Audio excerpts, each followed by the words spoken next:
Assalamu alaikum wa rahmatullahi wa barakatuh. The question about performing Eid prayers during the lockdown of COVID-19.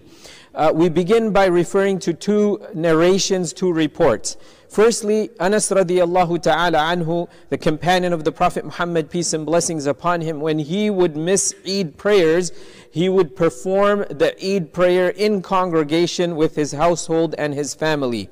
The other report I give reference to is that of Abdullah ibn Mas'ud radiallahu anhu, who instructed that if a person happens to miss the Eid prayer in a congregation and in a large congregation, then they are to perform 2 units, 2 rakahs or 4 rakahs nafil prayers in place of the Eid prayer, and they would get the blessings of the Eid, and they would get the blessings of the particular prayer.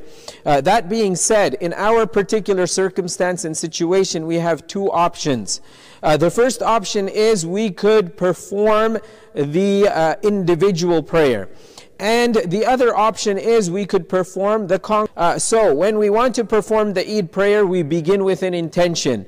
The intention is we are praying Eid prayer for the sake of Allah subhanahu wa ta'ala, 2 units of prayer with 6 additional takbirats. And we would begin by doing the takbir, tahrima, Allahu Akbar, and we tie our hands. We recite thana, praises of Allah subhanahu wa ta'ala, a'udhu billah, bismillah, and then we would start with the 3 additional takbirat. Allahu Akbar, raise our hands and release. And then the second time, Allahu Akbar, raise our hands and release. And then the third time, Allahu Akbar, raise our hands and tie our hands. And then we recite Al-Fatiha. And then we recite a passage of the Quran, a surah of the Quran. And then as normal, we would go into ruku, come back up, and then go into our prostrations, and then come into the second rak'ah.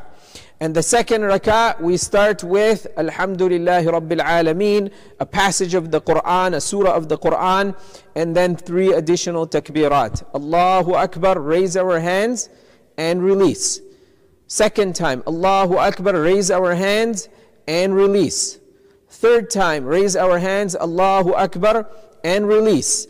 And then the 4th time we say Allahu Akbar to go into the ruku, into our bowing position, and then complete the salah as normal with our 2 prostrations, and then conclude.